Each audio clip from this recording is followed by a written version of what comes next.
أعوذ بالله السميع العليم من الشيطان الرجيم بسم الله الرحمن الرحيم وبه نستعين إنه خير ناصر ومعين رب صل على محمد وآله الطيبين الطاهرين اللهم صل على محمد وآل محمد.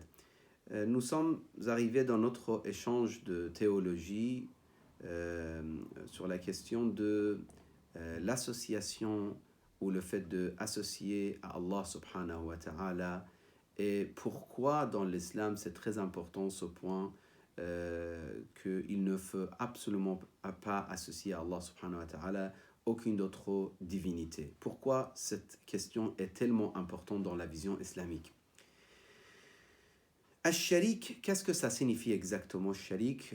L'associé, ça peut être parfois dans certaines visions, c'est-à-dire une divinité à côté de créateur de ce bas monde, c'est-à-dire ils imaginent, certains dans leur pensée ou dans leur idéologie, pensent que c'est possible d'avoir deux dieux en même temps, ou trois dieux, etc.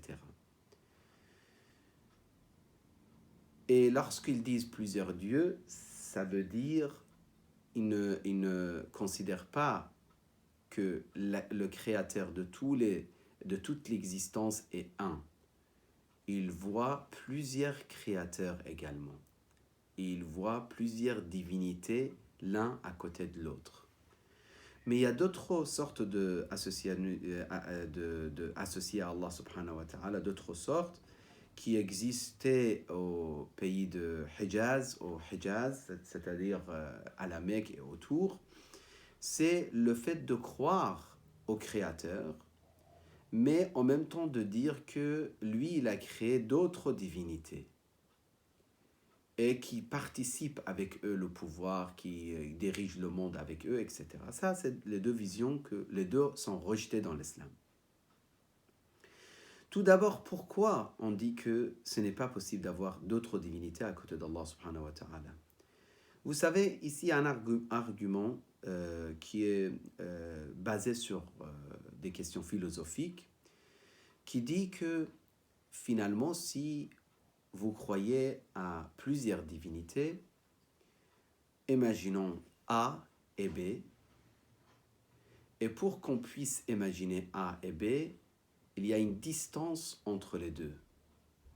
Ça veut dire qu'il y a l'existence de A, il y a l'existence de B, mais il y a également à côté autre chose. C'est quoi? C'est la distance entre les deux. C'est la divergence entre les deux. Ma bihil imtiyaz en arabe on dit. Ça veut dire, finalement, on aura trois choses dans cette existence. Il y a existence A, existence B, et la troisième chose qui est pour distinguer les deux. Alors que dès qu'on parle de limite et had, c'est-à-dire A, il est limité jusqu'à là, parce qu'il doit être distingué de B, dès qu'on parle de distinction ou de limite, on parle déjà de la faiblesse et le manque. Dès qu'on parle de limite, c'est la faiblesse, c'est le manque. Donc, on ne parle plus de l'existence absolue qui n'a besoin de quoi que ce soit, etc.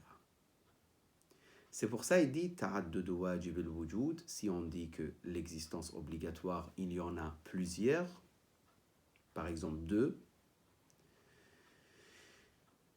يستلزم اشتراكهما في شيء اقتضى وجوب وجودهما وامتياز كل منهما عن الآخر بشيء زائد. Donc on parle de leur existence et ce qui les distingue l'un de l'autre, qui est troisième chose, troisième réalité. Et là, ça, c'est justement les paroles de Amir al-Mu'minin qui est très très explicite, qui confirme justement cette argumentation et l'impossibilité d'associer à Allah subhanahu wa ta'ala d'autres divinités. Il dit وَمَنْ حَدَّهُ فَقَدْ عَدَّهُ. Celui qui lui donne une définition avec des limites, فَقَدْ عَدَّهُ. Il l'a compté. Il a dit Dieu, un, et ses limites, deux, etc., etc. Et donc, celui qui lui donne des limites, celui qui le compte, celui qui lui donne une autre existence à côté de lui, faqad abtala azalah. Il a détruit l'idée de que ce soit Dieu le seul existence auparavant ou la cause de toutes les causes. Il a détruit cette idée finalement. Dans les propos des imams également, on retrouve les mêmes argumentations. D'innombrables hadiths des imams, ils donnent les mêmes argumentations pour dire que finalement c'est impossible d'associer à Allah subhanahu wa ta'ala. Bien sûr, à part les argumentations qu'on peut donner, notre nature originelle également confirme que la cause de toutes les causes doit être le Khaliq et le Créateur, qu'il a le pouvoir absolu, la connaissance absolue, etc.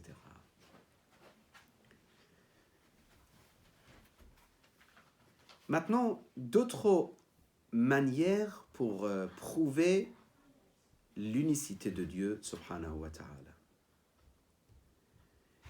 Il donne d'autres arguments, si vous voulez. Premier argument qu'il donne, ihkam as-sun'i wa tanasuquhu. Il parle de l'harmonie qui existe dans ce bas monde. Donc, il se base pour aussi encore d'autres argumentations pour prouver l'existence de l'unicité, pour prouver l'unicité de Dieu. C'est l'harmonie qui existe dans ce bas monde. Chaque chose a sa place. Chaque chose a été créée avec l'harmonie, avec système totalement organisé, sage et intelligent, et organisé d'une manière non contradictoire avec le reste de la création. C'est-à-dire comme s'il y a un système qui a été créé par un seul créateur, et tout le système, ça marche ensemble. C'est l'harmonie, justement. Il dit, ce système est tellement magnifique, tellement compliqué, tellement... Il y a des détails que chaque chose est la cause de la continuation d'autres choses. Et le système, il a été créé de cette façon. Je me rappelle, ils en parlaient, si je ne me trompe pas, j'avais lu un article sur la Chine et le fait qu'il y a peut-être 70 ans, quelque chose comme ça, ils avaient ordonné de tuer une sorte des oiseaux qui attaquaient leur agriculture. Et les gens de la région, ils ont attaqué énormément cette sorte des oiseaux jusqu'à ce qu'il n'y avait presque plus. Et là, ils ont eu des grands problèmes d'agriculture à cause d'autres insectes qui ont attaqué leur agriculture. Et ils ont compris que finalement, c'était grâce à cette sorte des oiseaux qu'il y avait un petit peu de perte, mais finalement, il y avait des agricultures. Il n'y avait pas de grands problèmes. Quand ils ont anéanti cette sorte de créature d'Allah subhanahu wa ta'ala, ils ont eu des problèmes. Donc, ils sont partis pour chercher la même sorte des oiseaux dans d'autres régions et ramener ici et faciliter justement la reproduction, etc., etc. Pourquoi ? Parce qu'ils ont compris finalement que c'était utile. Ils mangent un petit peu, mais c'est très très utile pour leur agriculture. Ça, c'est un exemple très très flagrant, mais dans beaucoup de choses, c'est la même chose. Et là, les scientifiques, ils voient ça, ils voient que chaque chose qu'on touche, on est en train de poser des problèmes. Chaque chose qu'on touche, on est content aujourd'hui parfois, pendant 1 mois, pendant 6 mois, pendant 5 ans, mais après 5 ans, on voit qu'on a tout détruit finalement. Parce qu'il y a tout un système créé par Allah subhanahu wa ta'ala, et c'est l'harmonie qui a existé. Il dit, c'est impossible qu'il soit dirigé par plusieurs intellect ou plusieurs sagesses ou plusieurs créateurs, parce que, comme le Coran le dit, s'il y avait d'autres divinités que Allah, ce bas monde a été anéanti et péri, et détruit. Fasubhanallahi rabbil arshi amma yasifun. Ça, c'est le premier point qu'il mentionne, à part l'argumentation philosophique. Deuxième point, il dit, s'il y avait plusieurs divinités, comme vous le savez très bien, l'effort, toujours, il se bat entre eux pour dominer, pour avoir le pouvoir total. Et normalement, les forts, lorsqu'ils ont des pouvoirs, ils voient que l'autre pouvoir, il les empêche à appliquer leur sagesse, leur système, leur justice, etc., etc. C'est pour cela le Coran dit, بل أتيناهم بالحق وإنهم لكاذبون ما اتخذ الله من ولد وما كان معه من إله إذا لذهب كل إله بما خلق ولعلى بعضهم على بعض. Il n'y a pas plusieurs divinités. Allah n'a pas créé d'autres divinités. S'il y avait plusieurs divinités, chaque divinité, il allait prendre sa direction et il allait essayer de dominer sur l'autre divinité. Ça aussi, c'est le deuxième point qu'il mentionne ici. Troisième point qu'il mentionne aussi pour dire que c'est impossible d'accepter l'association à Allah subhanahu wa ta'ala ou associer à Allah d'autres divinités. Troisième raison, le fait que s'il existait, il devrait laisser des traces ou envoyer des prophètes ou appeler vers lui ou dire que j'existe. لو كان الله تعالى شأنه شريك لو كان لله تعالى شأنه شريك لدعا إلى نفسه. S'il y avait une autre associée à Allah subhanahu wa ta'ala, il aurait appelé les créatures vers lui. Il aurait envoyé des prophètes. Il aurait fait quelques efforts. Mais il n'y a aucune trace de ça. Tous les prophètes qui sont venus, ils ont appelé les gens vers Dieu unique et le seul créateur. Sans exception. Alors, Amir al-Mu'minin, justement, sur ce point, l'imam Ali alayhi salam, il dit à son fils, imam al-Mujtaba, imam al-Hassan alayhi salam, sache mon fils, si ton Seigneur avait un associé, il aurait envoyé ses messagers. Et tu aurais dû voir ces signes de pouvoir et de royaume, ou des actions, ou des attributs. Mais il n'y a qu'un seul Dieu. Personne ou aucune autre divinité le contredit. Wala yazulu abada, il est toujours là. Walam yazal, il était toujours là. Awwalun qabla al-ashya'i bila awwaliyya. Le premier avant l'existence de toute chose, sans avoir premier. Bila awwaliyya. Là, ce terme, c'est très sensible. Bila awwaliyya, on peut le traduire que sans être le premier, ou sans parler de première. Parce que quand tu parles de première, c'est comme si tu parles de seconde, troisième, quatrième, etc. Alors qu'Allah subhanahu wa ta'ala, on ne peut même pas dire depuis toujours il était là, parce que même le toujours, c'est le temps. C'est le créateur du temps, justement. وآخر بعد الأشياء بلا نهاية. Et le dernier, après les choses, sans parler de fin. Parce qu'il n'y a pas de fin pour Allah subhanahu wa ta'ala. Etc., etc.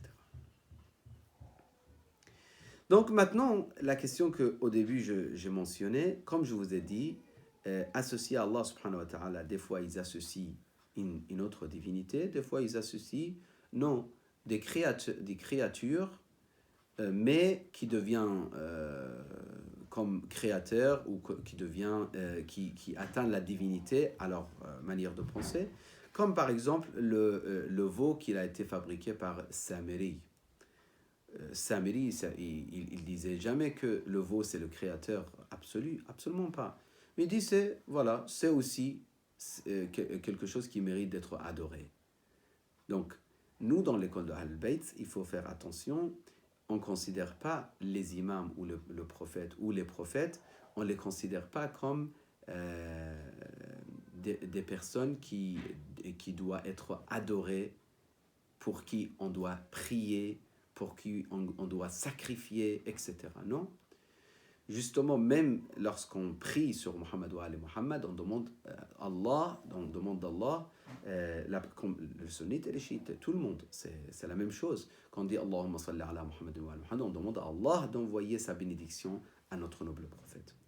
Quand on sacrifie un mouton, que ce soit au pèlerinage ou ailleurs, Même à l'intention de Rasulullah, ça veut dire la récompense de ce sacrifice est pour Rasulullah. Sinon, le sacrifice est pour Allah. Dans les visites, dans les pèlerinages des imams, lorsqu'on va chez les imams, alayhi salam, juste après les visites et la prière, on dit, cette phrase est très connue dans les ziyarat, on dit « Mon Seigneur, j'ai prié pour toi, parce que la prière n'est permise que pour toi. J'ai fait ces 2 rak'ahs de prière que pour toi. » Et c'est clair que, justement, donc, il y a des écoles de pensée ou des religions qui considèrent d'autres divinités à côté de Dieu, même s'ils les considèrent créées par Dieu. Ça ne sert à rien. De toute façon, nous, on ne peut pas accepter que Dieu a participé son pouvoir ou sa responsabilité dans cette existence ou sa divinité avec d'autres existences, qui que ce soit.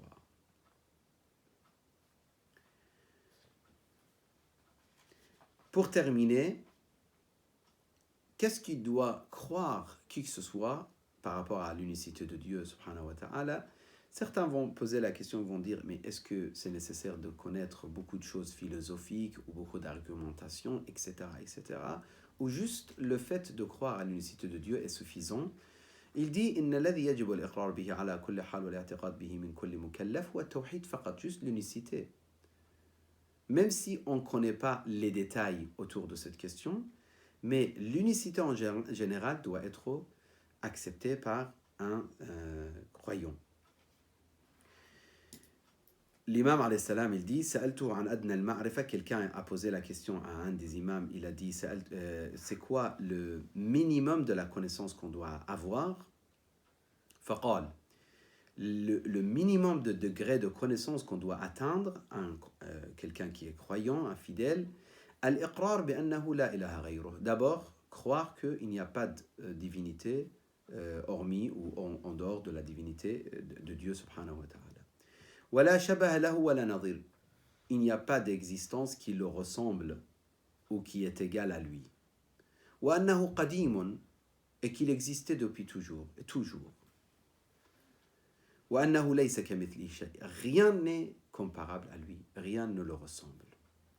Ça, c'est le minimum de la croyance qu'on doit avoir. Inch'Allah, si Allah nous facilite, la semaine prochaine, on parlera on rentre dans la question de la prophétie et les messagers de Dieu, subhanahu wa ta'ala. Wa sallallahu ala sayyidina Muhammadin wa alihi at-tayyibin at-tahirin. Allahumma salli ala Muhammadin.